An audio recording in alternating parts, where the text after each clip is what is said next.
There. Smile for the camera, everyone.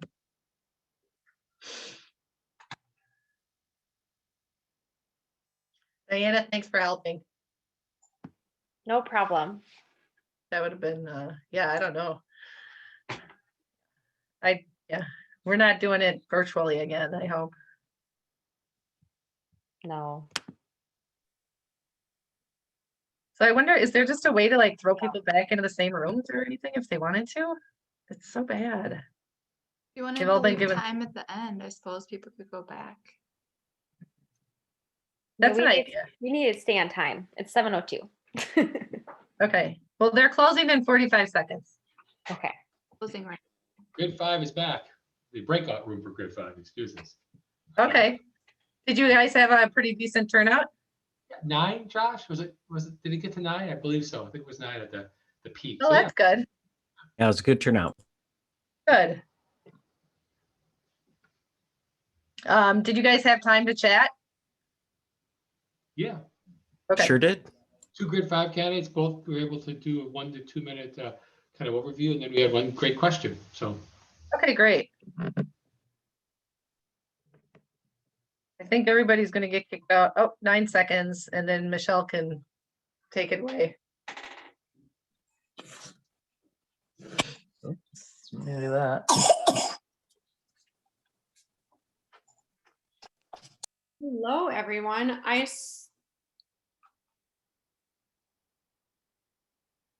How are we, Kathy, how are we on people getting back from breakouts? Oh, okay, we have 100 participants, so it looks like everyone's here. 100 people, this is fantastic, Highland Park. Thank you for joining us, for taking time out of this beautiful spring day to be here with us in this virtual format. Welcome to the Highland District Council annual meeting. We really appreciate everyone being here. I know this looks a little bit different and we had a few hiccups with breakout rooms. I'm not sure it's going. Kathy, sorry, quick. Kathy, are you gonna screen? Okay. Can you just This isn't, oh, there we go. Sorry about that. Okay, no problem.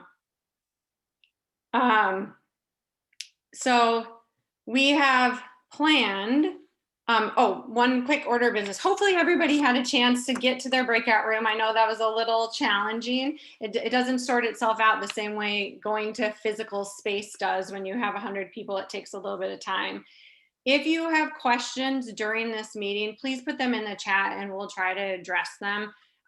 With this number of people on this virtual meeting, it's challenging to take live questions. All right, can you go to the agenda next, Kathy? So tonight we have planned updates from the district council as well as from the community, some of our community partners and departments from the city. So this is the brief agenda. After we'll have committee updates from the district council committees. There are 3 standing committees: transportation, development, and community engagement. We do the bulk of the work, and so the chairs or members of those committees are going to give you an update to see what's happened in the last year and what's on the short-term horizon.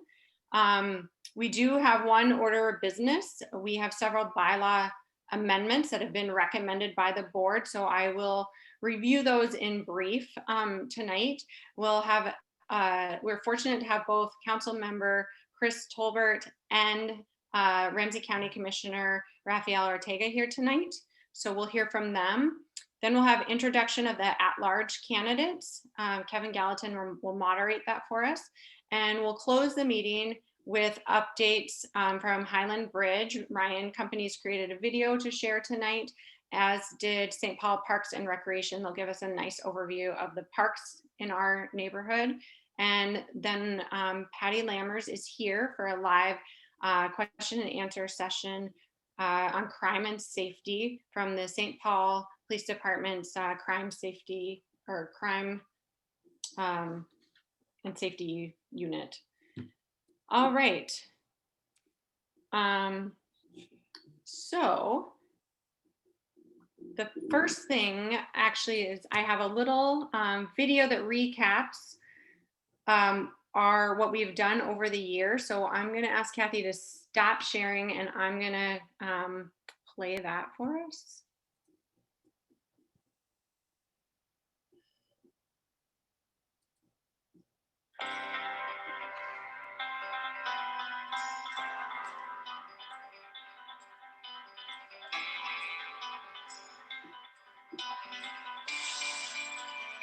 Did you hit share, Michelle? Oh, sorry. No, I messed up. I did sorry, just a sec. All right, there we go. Sorry, everybody, there's gonna be a few hiccups.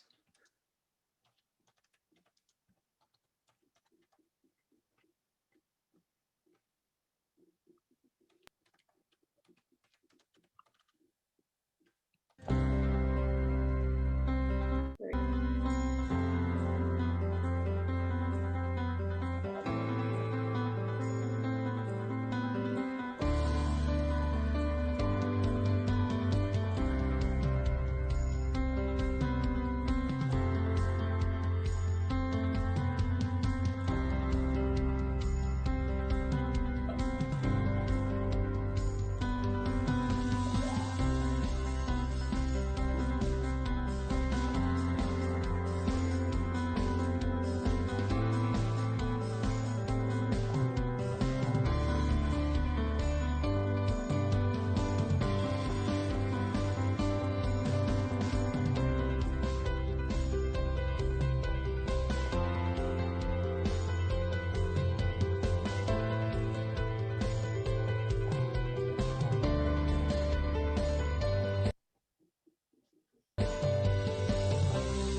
All right. Kathy, can you put our slides back up? Just a reminder, if you have questions, if you could put them in the. Half of all adults in the U.S. have now received at least one Oh. shot of the COVID-19 vaccine.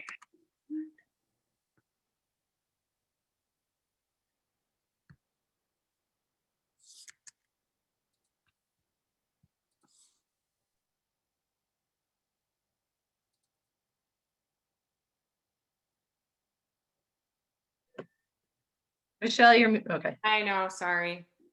Just a reminder, if you have a question, if you could please put it in the chat. With this many people, it's just too challenging. Okay, Kathy, can you go back to my intro slides? This one, Michelle? Oh, am I sharing? This one. No, I'm sharing. Oh, okay, this one. Okay.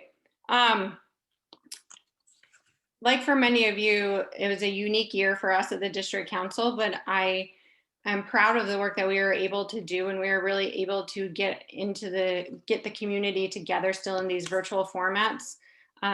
So I hope that you appreciated what we were able to accomplish and give back to the community this year from that video. I thought everyone would enjoy putting some numbers to the great amenities that we have in Highland Park. We have 9 transit routes, 25 miles of bikeways, 870 acres of public parkland, and that includes Highland Hidden Falls and Crosby Farm along the river. And we also have the addition of new parks coming in the Highland Bridge site. And we have a nice overview of those parks from a video from the Parks Department tonight that we'll see. We have 40 restaurants in Highland Park, and this is a great opportunity to let everybody know that we are launching the encore to the Taste of Ward 3 because we had such a positive response to that in January. So it started today and will run for a full month to May 22nd. You can submit your receipts, 2 receipts for every entry by June 1st for an opportunity to win gift cards to the restaurants in our neighborhood and in Matt Groveland. So this was really, in January, it was an excellent way to support our local restaurants and businesses. And so we hope that you'll join and participate in that again. Can you go to the next slide, Kathy?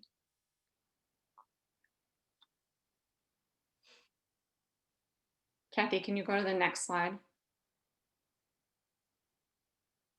Oh, I did. okay. Is it showing? Okay. Yeah, it is now. Okay. In Highland Park, we have 15 senior housing locations, 3 thriving business districts, which includes Highland Village at Ford and Cleveland and the surrounding blocks, Sibley Plaza and the West 7th area, and then the corner of Randolph and Hamline. And we have 18 district council representatives. Actually, 16 of those are elected, and 2 of them are business representatives. So we have 12 grid representatives, of which 6 will be re-elected or elected this week in our election, and 4 at-large candidates, or 4 at-large seats, and we will have 3 of those positions elected this year. All right, next, please. So this is a good opportunity for me to thank the outgoing board members.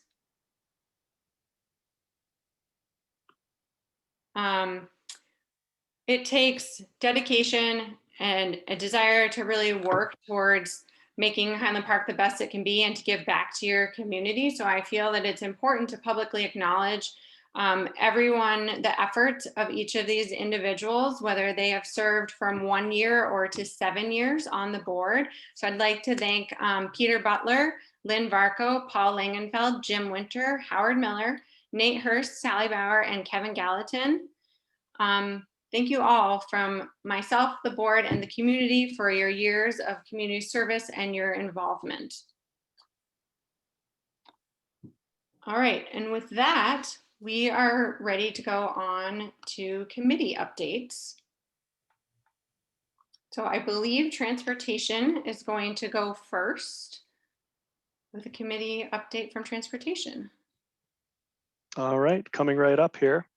This is Kevin Gallatin. I've been the chair of the Transportation Committee for 5 out of the last 7 years. And so this is my last Highland District Council meeting. So happy to share an update. I will tell you this one's a little longer than the other committees because there is a lot going on right now. So here it comes.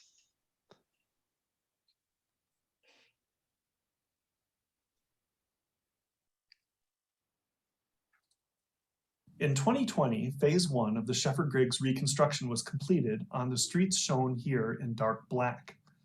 In the image on the right, you can see reconstruction is a major undertaking. It replaces the existing street surface completely with a fresh new road surface, new curbs, new sewers, new water, boulevards, and lighting. Where necessary, curb ramps are rebuilt to allow pedestrian access. In 2021, phase 2 of Shepherd Griggs reconstruction is planned. It will affect the streets shown here in dark black. Among them is Edgecombe Road. Edgecombe currently does not have sidewalks along most of its length. As part of this project, sidewalks are planned to be implemented on both sides of the street. The Transportation Committee held a number of meetings, including with residents of the area, to try to find ways to accommodate sidewalks in ways that don't damage landscaping and remove mature trees. Some examples are on the following slides. These images show a nearby sidewalk and how the city was able to route the sidewalk around a mature tree to avoid damaging its roots or removing the tree. You can see how the sidewalk provides minimal inconvenience to the pedestrian while also maintaining a boulevard. This is great for still allowing a place for snowplows to drop snow in the winter without interfering with pedestrian access. And here's an example of how the city can route the sidewalk around necessary infrastructure, like a lamppost, where it can still provide the maximum light for the street surface. Another treatment option for installing sidewalks is vertical curbs. Known as V-curbs, these very small retaining walls allow sidewalks to be installed where terrain would otherwise require significant regrading of private property that would interfere with or potentially remove hardscape and other private property. In 2020, phase 1 of the Lexington Parkway realignment was completed. This realigned the yellow line here where Lexington Parkway formerly met Montreal Avenue. That portion was removed and turned into a cul-de-sac, and Lexington Avenue was rerouted along the blue line to West 7th, creating a new intersection. A new traffic signal has been installed there and is now in operation. Along with that, a traffic signal at Albion Street was removed and converted to a two-way stop.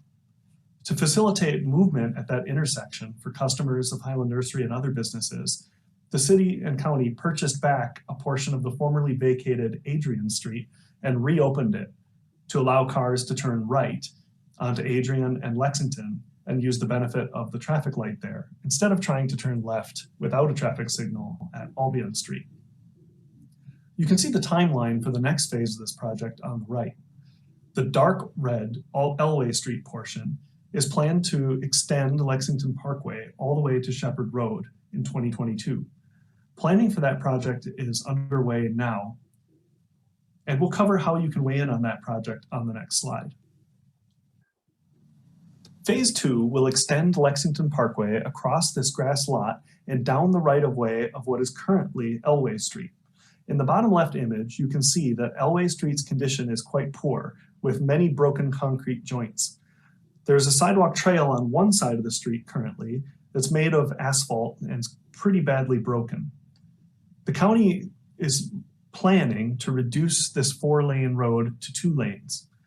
How the space will be used is open to suggestions from the public right now. In the top right, you can see a link where you can provide feedback on the various designs the county is considering.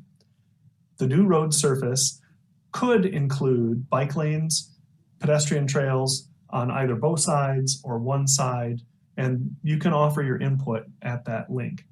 An example of the map is shown on the right, where you can read other community members' comments and add your own. 3 different intersection types are being discussed for the intersection of Montreal and Lexington.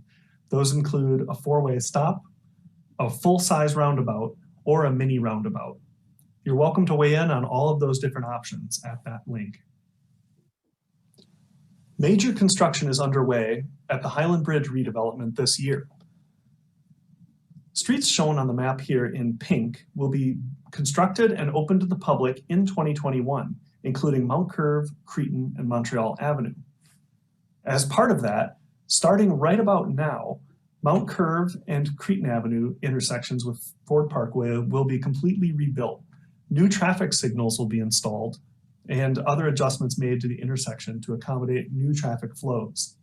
As part of that effort, a new bike lane will be implemented along Ford Parkway on the south side that is on the Ryan Company's property, and it will be an off-street bike trail adjacent to the sidewalk.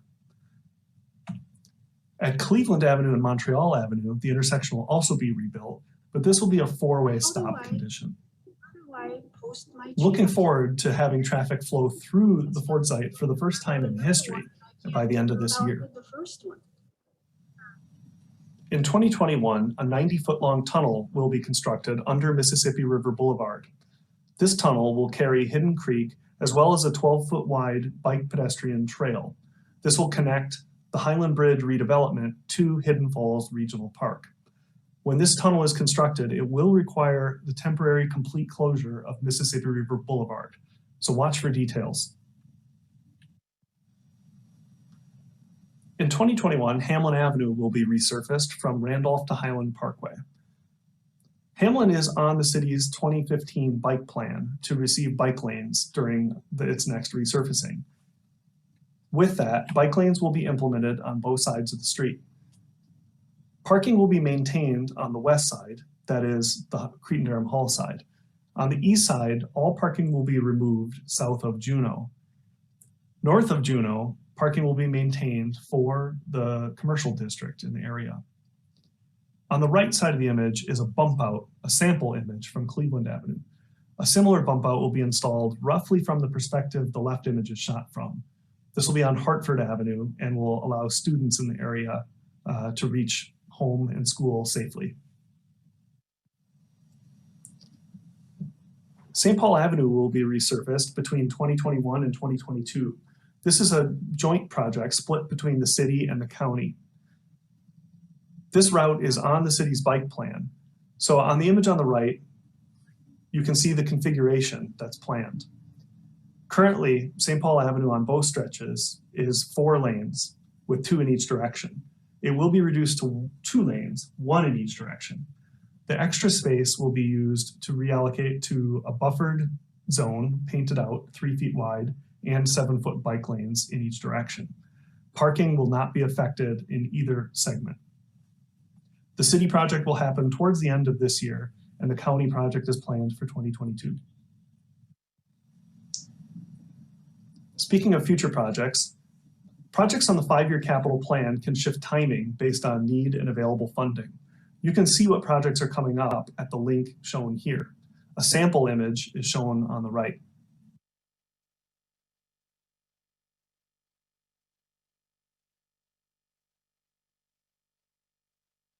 Thank you, Kevin, for that informative update on transportation.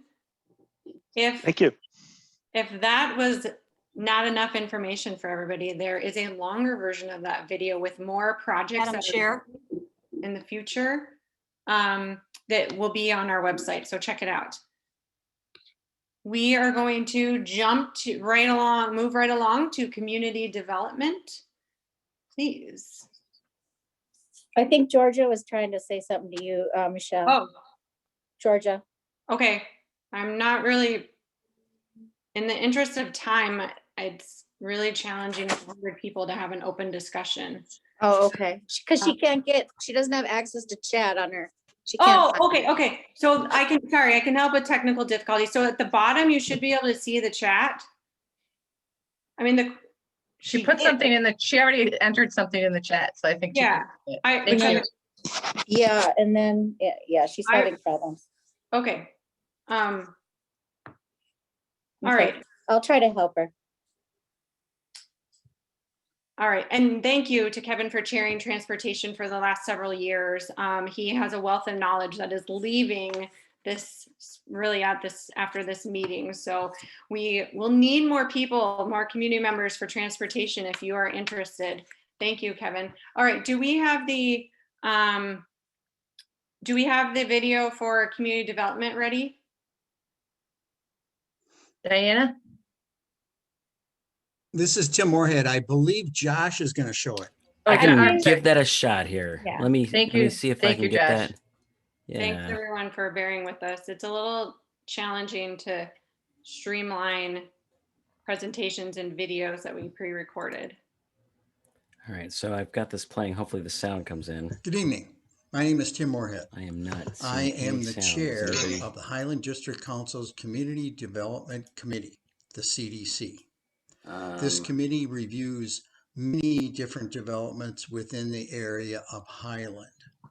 What I want to do this evening is cover and review some of the developments and projects that were reviewed by the CDC during the last year, and also provide a summary of 5 categories overviewing the bulk of the projects which we generally handle on a regular basis from year to year. This by all means does not cover all of the projects that we regularly handle, but the bulk of them. The Highland Bridge development, which takes a considerable amount of the CDC's time and resources, will be covered in a separate presentation this evening. Please enjoy this presentation.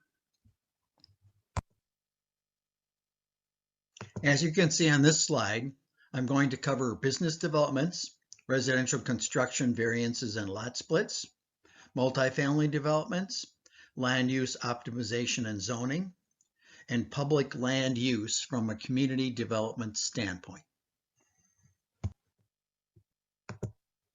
For businesses, there can be new construction. This is a picture of the new Starbucks in the Sibley Plaza that replaced a gas station at that location.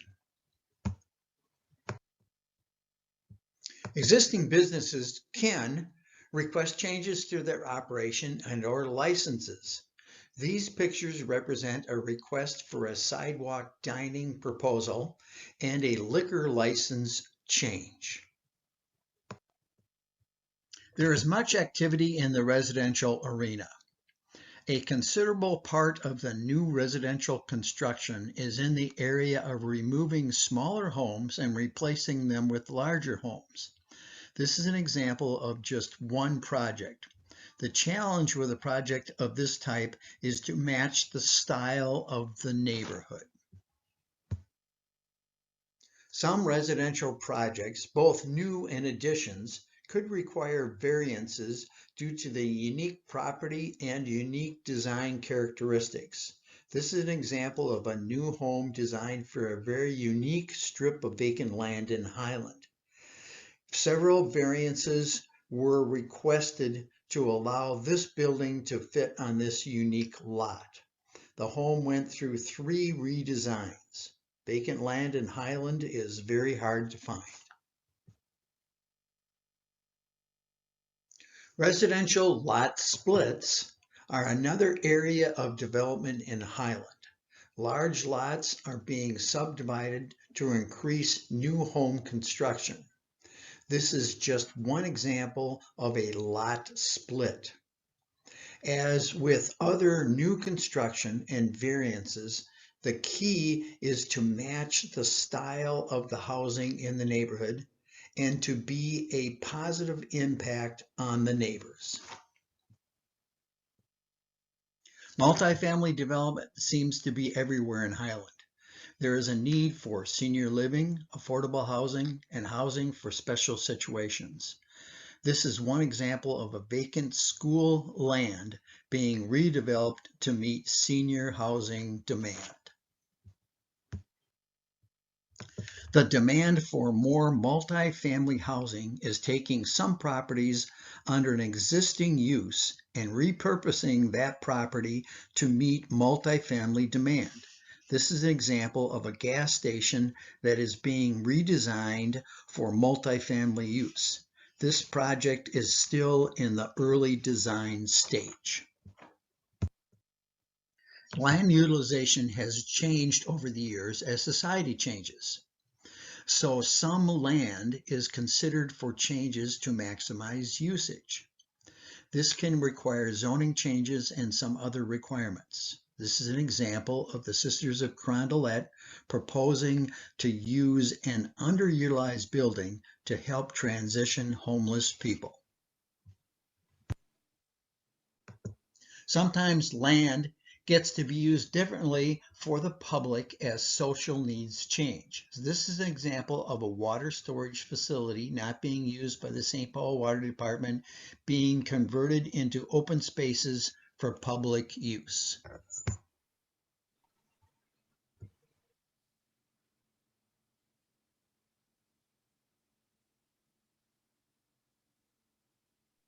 Thank you, Tim, for that update.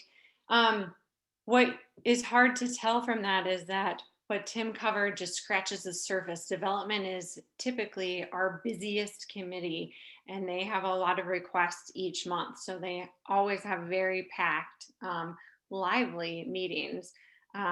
Definitely check it out if you are interested. And so that will bring us to our last committee update on community engagement. Diana, can you start that for us? Yes. Just need to figure it out.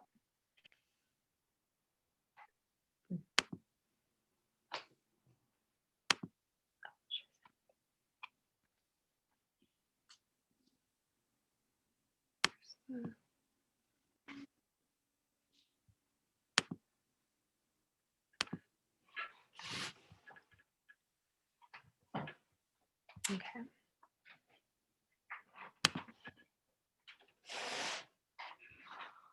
Hi everyone, I'm Bob Whitehead, Ripton representative to the Highland District Council.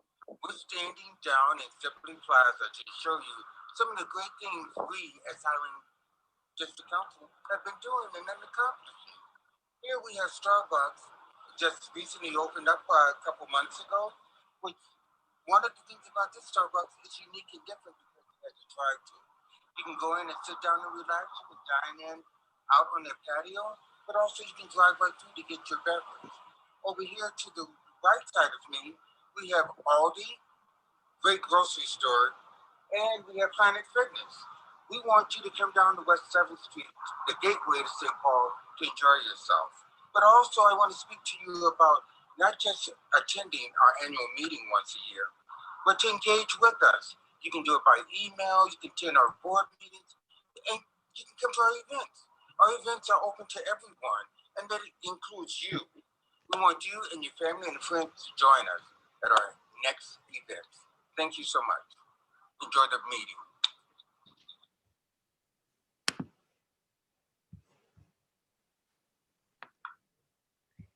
Thanks for that update, Bob. So now you've been invited to join us at transportation as a community member anytime, development and community engagement. We would love to see you participate in some of the events that we host, and we're looking forward to several of our community events coming back this summer. All right. So we do have a order of business. The board reviewed. Actually, Kathy, when you have a minute, can you go back to the presentation and put up the bylaws overview? The board reviewed all of our bylaws this year to look for conflicts, inconsistencies, and to generally ensure that we are using best practices for nonprofits. And so we spent quite a bit of time on this as a board, and we made some changes that we were allowed to make. There are several sections that require the members, so the community, to vote on and to approve. So this voting for these proposed amendment changes will happen also electronically, along with the voting for grid and candidates. So please look for that. I am going to give a brief overview because there's a lot of nitty-gritty details here, and we don't want to spend that much time on it, but all of the information, the very detailed information, is on the website. So I'm going to give you a brief overview of the 7 amendments. These were approved by the board to ask you to change them. So the board is suggesting, it is recommending these for approval. So the first amendment would allow elections to commence at the annual meeting. Currently, our bylaws require elections to be held during the annual meeting. Because of the pandemic, we have a special resolution that has allowed us to hold elections electronically for this meeting only. So we would like to change that going forward. We successfully held an election last year where over 600 people participated and voted, which is an increase of at least 3 times from our average turnout, and is significantly increasing the representation of the neighborhood and the participation. So this Article 3.1 needs to be amended for future online elections to occur outside of the meeting. They will kick off at the meeting like they will tonight. Amendment number 2, increasing the membership meeting quorum. Currently, Article 3.4 requires only 10 members to be present to constitute a quorum for taking any action. So that includes any votes, any elections. And we feel that that is a very low threshold given the size of residents over 18 in Highland and the businesses that are represented. And our board is 18 people, so just the board alone can meet that quorum. So we are proposing an increase in the quorum to 30 members, excluding board of directors, for any annual meeting or any special meeting. Amendment number 3 is clarifying director term limits. The amendment to Article 4.5 clarifies that a partial term does not count towards a board member's term limit, so that he or she can complete the entirety of his or her current term. Amendment number 4 is regarding business representatives. There are 2 business representatives, one for the Highland Business Association and 2 for the West 7th Business Association. Those members are appointed by their organizations. And so the amendment to Article 4.6 would clarify that they're appointed for a 2-year term subject to a 6-year term limit, similar to elected representatives. Amendment number 5 would extend the timeline to fill a board vacancy. Currently, I think there's a 30-day timeline allowing the board to appoint somebody. But if we have a little bit more time, that gives us time to advertise and actually to run a special election, which we did last October to fill an open at-large seat, and over 400 people participated in that. So I think most people would agree that that is better than simply the board appointing someone. So the amendment to Article 4.7 would require a minimum of 60 days to hold an election before the board appointed somebody. Amendment number 6 is the removal of a director by 2/3 vote. The amendment would require a positive vote of 2/3 of the board of directors to remove a director for cause rather than 60%. So this is just 2/3 is the standard threshold for removing a director or an officer. The amendment clarifies the director is subject to removal, is allowed to vote on his or her removal. And so that's really a small change to change it from 60% to a proper 2/3. And the last one is amendment number 7, membership voting on bylaws.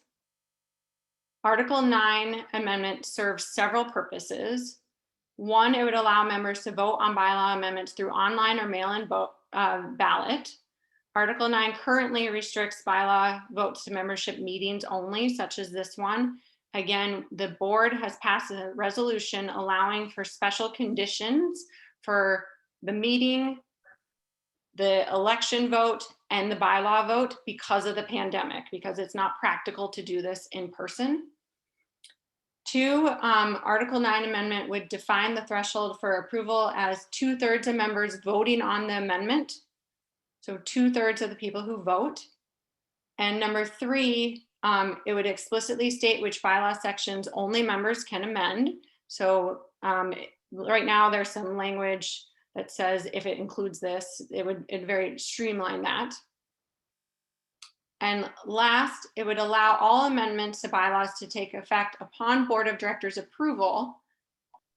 The amendments to the bylaws explicitly listed in Article 9 are subject to members' approval at the next annual meeting. If members do not approve such amendments, any board decision made according to the amendment makes the amendment null and void. This change permits the board to approve time-sensitive bylaw amendments between annual meetings, such as the requirements that we needed to put into place to allow this meeting to happen. Those are only effective for this meeting unless we make these changes in the bylaws and they are approved by the members. So I see in the chat that there are a number of comments. I hope people's questions are getting answered in the chat, and I will take a look at the chat and continue to answer questions. It's a little challenging for me to read the chat and speak to you all at the same time. So I hope that we're able to answer everyone's questions, and all of this information is on the website, and we'd be happy to take follow-up questions at the district council office. Thank you very much for listening to this. Okay, so we are very pleased to have council member Chris Tolbert here to give us a short update. Welcome, Chris. Thank you for having me. Is my sound all right? Yes, it is. All right, great. First of all, I just want to take a moment. I know that also Caitlin Grady, the legislative aide in the Ward 3 office, is also on this call. I think many of you have had the chance to meet her virtually, at least at this point. But let me start by thanking everybody on the district council and everybody on this meeting for their work over the last year. Obviously, it's been one of the most unique years in most of our lives. Specifically want to thank the HDC board members and committee members, as well as Kathy and Jenna for all their work. And especially to you, Michelle, for, I know HDC president particularly has a lot of extra meetings, a lot of extra time, and you deserve a recognition for that, for all the time that you put in to make this run as smoothly as possible. And I also want to take a moment to thank and recognize everybody who has put their name out there to run for one of the district council positions. I read through many of the Q&As, and I always love reading those because of the different ideas, priorities, and just complete passion for our neighborhood. It's always great to see. And more than anything, it does take courage to put your name out there and have your fellow neighbors vote for you or vote for someone else. And regardless of the outcome in this election, everyone who put their name out there deserves a lot of kudos. A few things just kind of on what we're focusing on in the city, or at least in the Ward 3 office. And I think many people on this call have heard me say this before, but the four main things that I believe that we should be focusing at the city level, and quite frankly, at every level of government, are the four crises that we are facing simultaneously: the public health crisis and in the pandemic and COVID-19, the economic crisis, the crisis of systemic and systematic racism. And that is something that we've especially seen in our community and has been highlighted to the entire world, particularly over the last year, and even more so over the past couple of weeks. But we know that it is not something that is limited to just a few instances. And we know it's not limited to just the policing profession, but it's something that is in every aspect of our society and needs to be addressed. And we also have the climate change crisis. In terms of a few of them, I do say at the city level, we're very excited that there are finally adults running the federal government, and we have a true federal partner in a way that we haven't had for a long time. And the American Rescue Plan and other federal funding that we haven't seen, at least in my time as a city leader, is working its way through. We are still getting guidance. We are not exactly sure the parameters around it, but it's very exciting, both at the city level. I know Commissioner Ortega's on it, and the county level, as well as the state level. And that's very exciting. In terms of COVID, and I think it's something that we should talk about, I hope everyone on here has either gotten both vaccines, one vaccine, or has an appointment for their vaccine now that everybody is out there. We have a lot of options, whether it's at the state fairgrounds.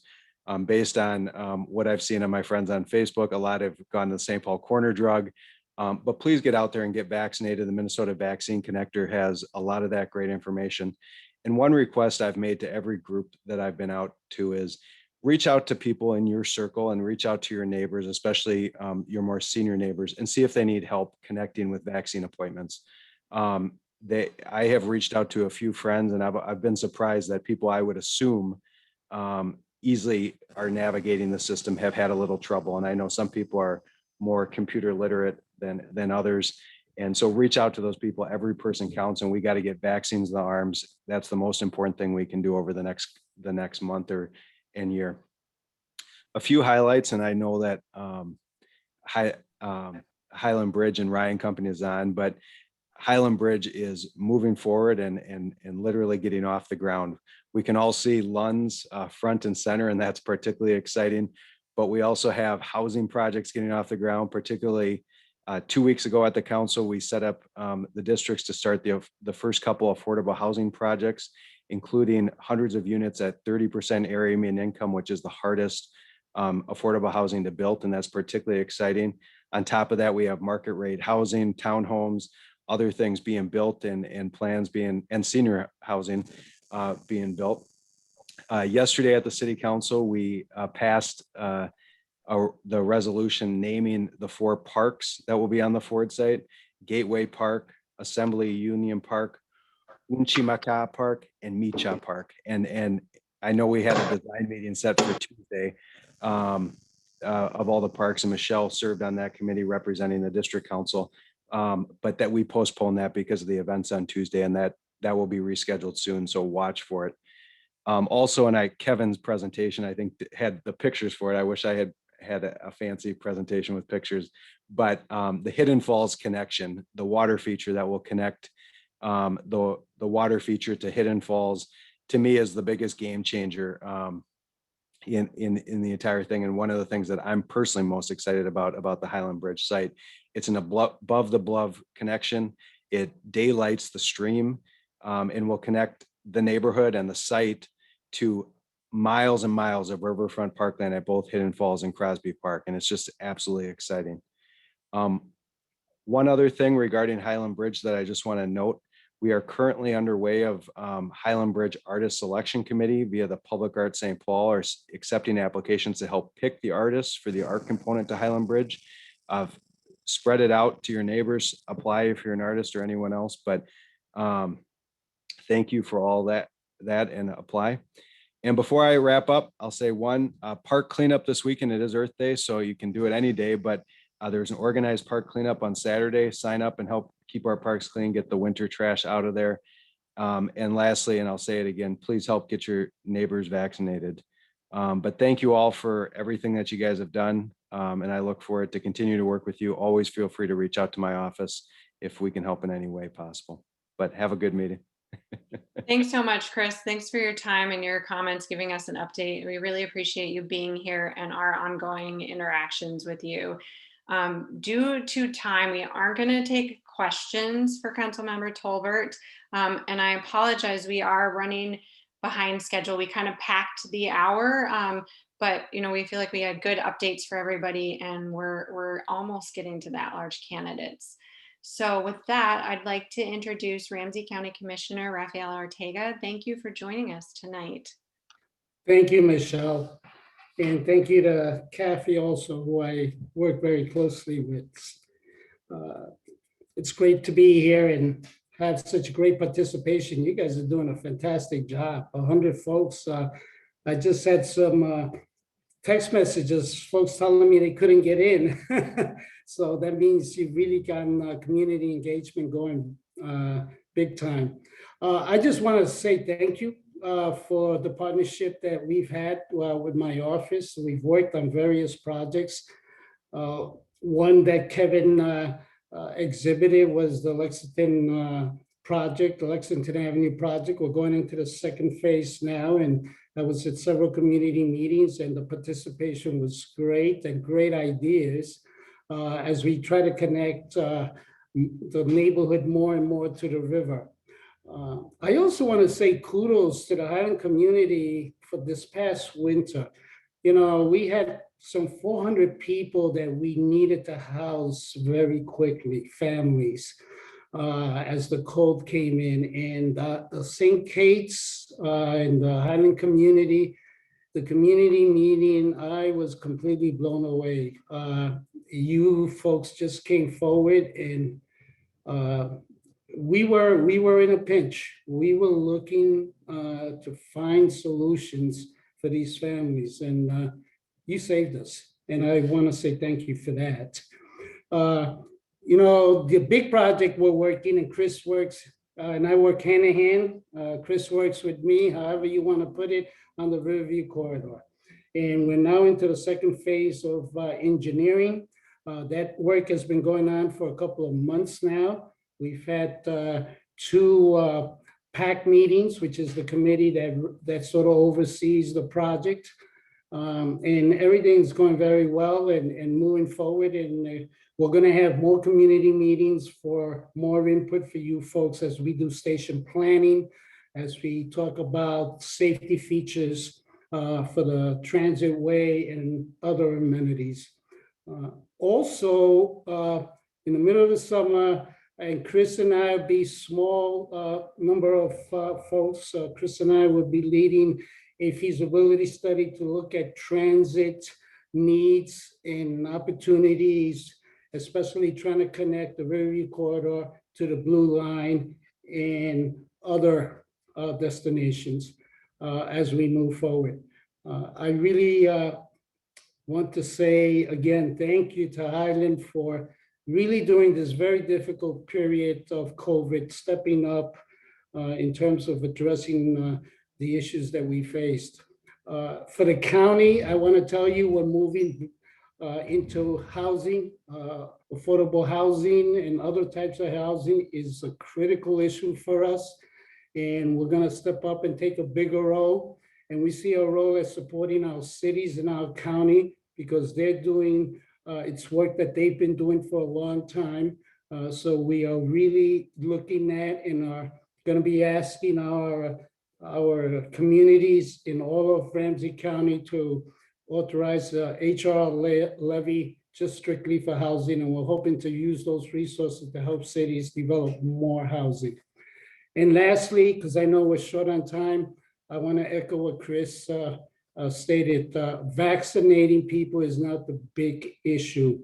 At the county, I got to tell you that 50–60% of the efforts, the time we spend is trying to get out the vaccinations, connecting with all communities in various ways. We have over 50 languages in this city. We have a lot of neighborhoods we got to reach into and get this vaccination and getting them vaccinated. So we need you all to, as Chris stated, knock on the doors, ask your neighbors, do they need a ride? Do they need help connecting for the vaccination? We're shooting to get 100% done by the end of the summer. If we could get the city of St. Paul vaccinated by the end of the summer, 80%, 90%, we are on our way back to a more normal life. Thank you very much for all you've done and look forward to working with you again in the future. Thank you so much for being here. We also very much appreciate our partnership and communication channels with Ramsey County. As Commissioner Ortega referenced, we've been in a number of meetings this year, and we really have, the county has really been supportive and helped us get a number of projects moving. Thank you. We really do appreciate both of you being here and your time and interactions with us. We are going to move along to the at-large candidates because I know that's why a lot of people are here to meet the at-large candidates, and Kevin's going to moderate this session, this part of the meeting. Kevin? Thanks very much, Michelle. We have 7 candidates tonight for at-large board of directors, and you have the opportunity to vote for 3 at large. We normally have 2 every year, and we had 1 resignation that we're filling. So you'll have the opportunity to vote for 3 out of these 7 individuals. And based on time constraints, we've accepted Rabbi Moshe Kasowitz's request to go first. So with that, I'll offer you 90 seconds, sir, and at 1 minute, I will raise my hand as a little warning. Go ahead, sir. Thank you very much. I do apologize in advance. I'm already 10 minutes past my limit to get to the services right now, but very quick introduction. My name is Rabbi Moshe Kasowitz. I've been a rabbi for many years. I started when I was 24. I'm currently 68. Just recently celebrated our 45th wedding anniversary. Thank God. We have 5 wonderful boys and 3 wonderful girls, six of whom are married. So thank God, a lot of grandchildren as well. I'm an outdoorsman. I'm in the process of planning now, I believe, about my 50th or so trip to the Boundary Waters with a group taking people from all over the United States up to the most beautiful part of the country, I think, the Boundary Waters. My wife and I are very fit and outdoorsy people. We like to hike, we like to fish, and so on. I have been an outreach and community service person for several decades. I'm a teacher. My specialty happens to be Hasidic philosophy, which sometimes people call Jewish mysticism. I've been involved in helping people and helping growth and teaching people for many, many years. And I think that I could take the opportunity to reach out to a wider community, wider range of people within the community if I'm fortunate enough to get your votes and become a council member. Thank you very much for your time. And I do apologize, I have to leave. I'm quite overdue on time. Thank you, sir. Appreciate it. Good night, Excellent everyone. timing. Thank you. All right, very, very good. I'm going to next return to the order that candidates are listed on the website. So next up, our next at-large candidate is Brad Reinbold. Brad, you have 90 seconds. Thank you. Hello, everyone. My name is Brad Reinbold. I am a roughly 25-year resident of the greater Highland Park area. I spent a couple of years north of Randolph, but, same community, right? So, I'm seeking your vote for a 2-year term. I've been a member now about 6 months as an interim at-large participant in the Highland District Council. My background, I've been kind of a computer networking geek my whole life. I'm an electrical engineer, undergraduate, graduate degrees. I teach at the University of St. Thomas Master's Program, School of Engineering. I have 2 children. They're 17 and 21 years old. One's off to university. One is a junior at St. Agnes here. And in terms of things, I'm kind of looking to do to help the community, I want to kind of build on the momentum of my first 6 months. I seek to kind of work to engage with the community and try to kind of build bridges. I know Chris Tolbert and Raphael talked a little bit earlier about some of the challenges, and we know they're out there. But, I think there's just a lot of opportunity as well. And I think there's more common areas that we can kind of connect up and meet as a community and find those areas where we can kind of connect up and find areas that we're really in agreement. I think there's more of that than there is areas that there's kind of concerns and maybe a little bit of friction. So again, I respectfully ask for your vote, and I promise to do the very best to make this an even better community than it is. Thank you for your time this evening. Thanks very much, Brad. Next up, we have Cheryl Calloway for at-large director, and she's out of grid 12. Cheryl, you have 90 seconds. Thank you. This is Cheryl Calloway, and I apologize for not appearing before you with a picture, but this computer doesn't have a camera on it, so you just get to listen to me. I've been in Minneapolis, in the Twin Cities area for about 3 years. Have been involved in public engagement in the other places I've lived, sat on the Police and Fire Commission in East Lansing, Michigan, Okemos, Michigan, actually, which is a suburb of Lansing, the capital. I have worked for the federal government, state governments, local governments, been in private practice. I'm a lawyer, graduate of Georgetown. I have done a lot of public involvement kinds of things, worked on various kinds of legislation, served as a presidential appointee, a gubernatorial appointee, a mayoral appointee in various positions, and have a lot of experience in dealing with the public, with the legislatures, with business organizations and corporate types, and think I could bring that experience to the council. So I look forward to the opportunity to do that, to engage in diversity, equity, and inclusion issues. And I hope to hear from you positively. Thank you. Very good. Thank you, Cheryl Calloway. Appreciate it. Next up, we have Josh Bratton, who lives in grid 5 for at-large director. Josh, you have 90 seconds. Thank you, Kevin. And hello, everybody. It's a pleasure to talk to you all tonight. I'm Josh Bratton. I'm running for at-large representative here. For the past year, I've been alternate rep here on the HDC and also a committee member and the co-secretary of the Community Engagement Committee. And I really enjoyed my time on the HDC. Would love to ask for your support in becoming an at-large rep. A little bit more about me. I've been a Highland resident since about 2006 for about 15 years here. So I'm married to my wife, Emily, and we've got our dog, Gertie, here. She's a wonderful terrier. She barks a lot at everybody who walks by. If you've walked by, you've probably heard her. And we live here. We run our business remotely. I run a company called Brand Data.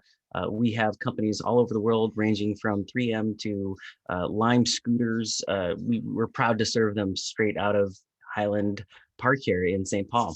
And one of the reasons I'd love to be an at-large rep is because helping is really important to me. I've been volunteering for a majority of my professional life. Some of my strengths, number one, I have experience working on non-profit boards for about a decade now. In the last year here on the HDC, got a deep background in marketing and technology. And lastly, I'm just a cooperative and friendly person.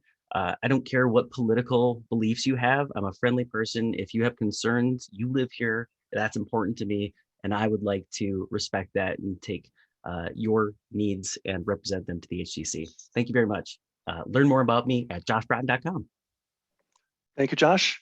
Next up for at large, we have Kathleen Anderson, who lives in grid 4. Kathleen, you have 1 minute, 30 seconds. Thank you. Hi, everybody. My name is Kathleen Anderson. I live just north of the golf course in grade 4. I'm a clinical social worker, but currently home with my 3 young children. And we're relatively new residents of St. Paul and Highland Park. My family moved out here from New York City in the summer of 2019 and bought our home here and kind of spent the first year getting acclimated. And then the pandemic happened, and then George Floyd and the resulting, racial justice movement started. So I wanted to get more involved in my new home, and one of many avenues that I sought to do that was getting more involved with the Highland District Council. I joined the Community Engagement Committee as an appointed committee member late last fall, and my focus has been and continues to be forward movement on the equity plan, just making sure that that is a priority in all of the work that we're doing, the decisions that we're making it's been a committee to this point, but hoping to move that momentum all the way to the board, making sure that we're doing creative outreach and engagement of all voices in the community, and just doing a better job also of welcoming and orienting new members and kind of demystifying this public process, because I do love that this is sort of the first step into the public process, and I want everybody to feel welcome in doing that. So in addition to the district council, I'm involved with my son's council of parents and teachers at Expo. Kathleen, we are at time. Oh, that was a wave for time. I apologize. Thank you. Yeah, you're welcome. Thank you for your time. Thanks, Kathleen Anderson. Next up is Lindsay Claire Shimizu. Lindsay, you have 90 seconds. Go ahead. Yes, hi, I live in grid 7. I've lived here for about 5 years, and I really love, walking to the local library with my dog. I don't have kids, but I hope to someday, and I hope to make Highland the community where I want to raise them. I am a software consultant by trade, and I spend all day taking in information from a lot of different sources. I have to listen to the doctors and the patients and schedulers and nurses and take all of that feedback and come up with solutions that really help improve everybody's experience of that software. And I want to use my problem-solving abilities and the passion that I have for building connections to make a difference, where it really matters, which is closer to home for me. As a representative on the Community Engagement Council this past year, I helped develop some specific recommendations to tackle some of the barriers to participation that I personally faced as a first-time participant in the Highland District Council. I do think that the District Council is a really practical opportunity we have to bring our neighborhood priorities directly to City Council, and that means it's even more important that we work harder to make sure everyone not only gets a seat at the table, but has a chance to be heard.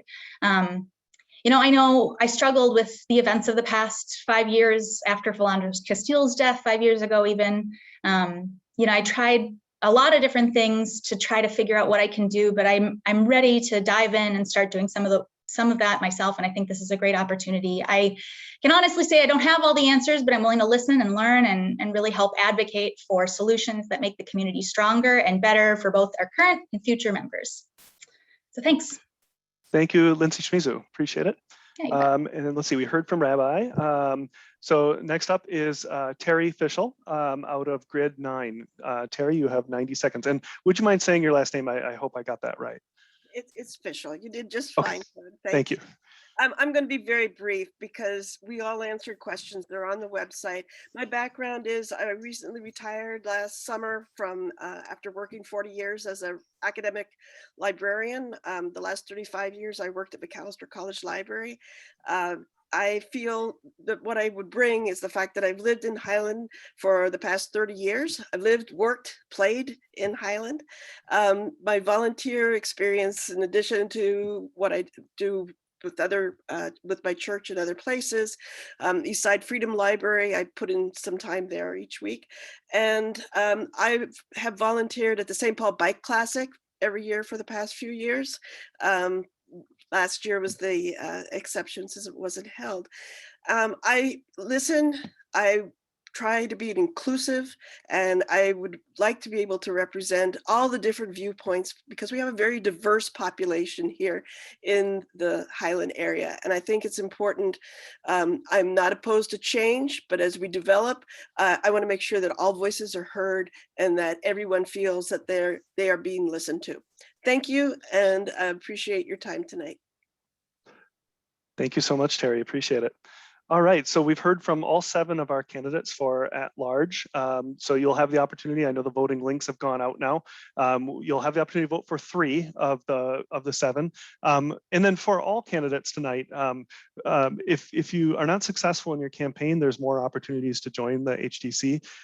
We will still be electing as a board 2 at-large members, at-large alternate members. And so there's another opportunity to serve and essentially have the opportunity to serve as on the board of directors. And then we also have all of our community member roles in each of the committees too. So appreciate all your interest and your involvement. It takes a lot of courage to stand up here and talk about yourself and to have interest in volunteering with us. So thanks for that. And if you want to continue the effort, you certainly will have that opportunity. So thanks very much. Michelle, I'll hand it back to you. Thank you, Kevin. And I'll just echo Kevin's comments in brief. We are very excited to have so many interested, experienced, and enthusiastic people running for the board, whether it's in a grid as a grid representative or in an at-large position. And we look forward to working with you. So this brings us to the last half of our meeting. I apologize that it's run long. We will have a Highland Bridge update. Ryan Cummings put together a really nice video. It's not very long. And then we also have a short video from Parks. So I'll let both of those just play consecutively. And then we will wrap up the end with a little Q&A with Patty Lammers from SPPD. And then I have some closing comments and business. Thank you. Kathy, can you, okay.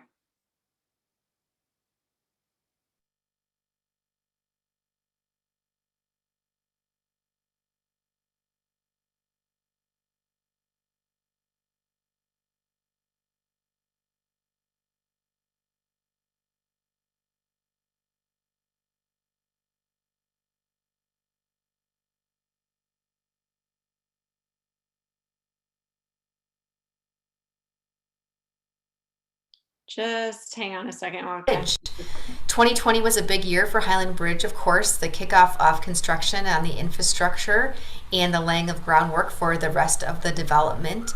We started strong with contributing and deeding land associated with the public parks and civic spaces, including the land deeded to the city of St. Paul for the public parks on the site, as well as land to